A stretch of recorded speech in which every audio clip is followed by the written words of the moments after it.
Assalamu alaikum dear students. نن دې زمونږه lecture number 3 او دا دې چې کوم موږ سره شپږ برانچز اف فزیکس پاتې شوي د هغې باره کې دي. اټامیک او نیوکلیر فزیکس څه ته وایي؟ دې کې موږ structure and properties of individual atoms او د هغې چې کوم نیوکلیایز دي هغې باره کې سټډي کوو. individual atoms مطلب دا دی چې کوم ځان د اټم دي د هر یو موږ سټډي کوو. او نیوکلیای چې کومه ده د هر یو اټم سټډي کوو، لکه ایکس ریز، لیزرز، نیوکلیر ریاکټر، ایم آر آی، سیټي سکین او پیټ سکین، پی ای ټي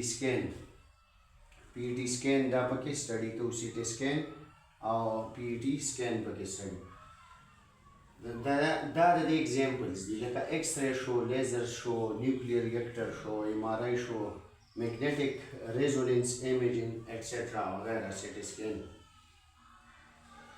د دې نه علاوه ریلیټیویټي دا د فزیکس بل برانچ دی.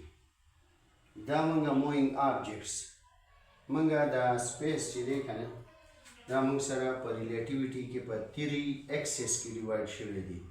دې ته ایکس، وای او زیډ. یو کس دلته ولاړ دی، یو باډي دلته روانه ده. یو کس دلته ولاړ دی، یو باډي دلته روانه ده. یو کس دلته ولاړ دی، باډي دلته. دا ریلیټیویټي ده.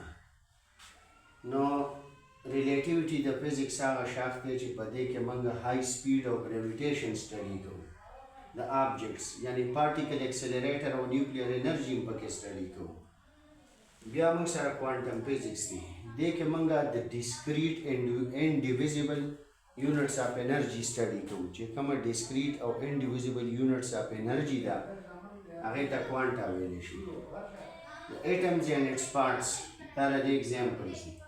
بیا موږ سره پارټیکل فزیکس دی. دې کې موږ نیچر اف پارټیکل سټډي کوو that constitute matter and energy. example د دې کوارکس، لیپټانز، پروټانز او بوسان دي. کاسمالوجي او اسټروفزیکس کې موږ origin, evolution and eventual fate of the universe سټډي کوو. په کاسمالوجي کې لکه د ستورو سټډي کوو. په اټماسفیر کې چې موږ سره څه دي برابر اسټروفزیکس څومره چې سیارې وغیره دي د هغې غونډه مطالعه موږ کوو.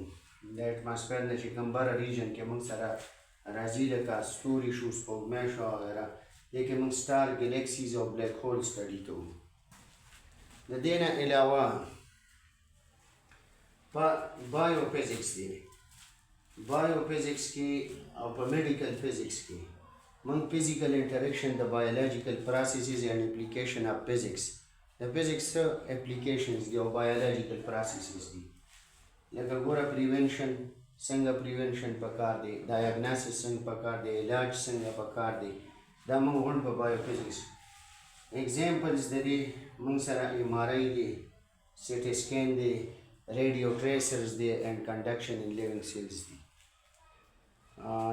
دا موږ سره برانچز اف فزیکس وو. او د دې نه علاوه انشاءالله نیکسٹ لیکچر نمبر 4 کې به او آنورډ لیکچر کې به موږ په بیس کوانټیټیز او ډیرایوډ کوانټیټیز باندې ډسکشن کوو انشاءالله. دې حوالې څخه څه کوېسچن وي نو تاسو کمنټ باکس کې تاسو کولی شئ. شکریه.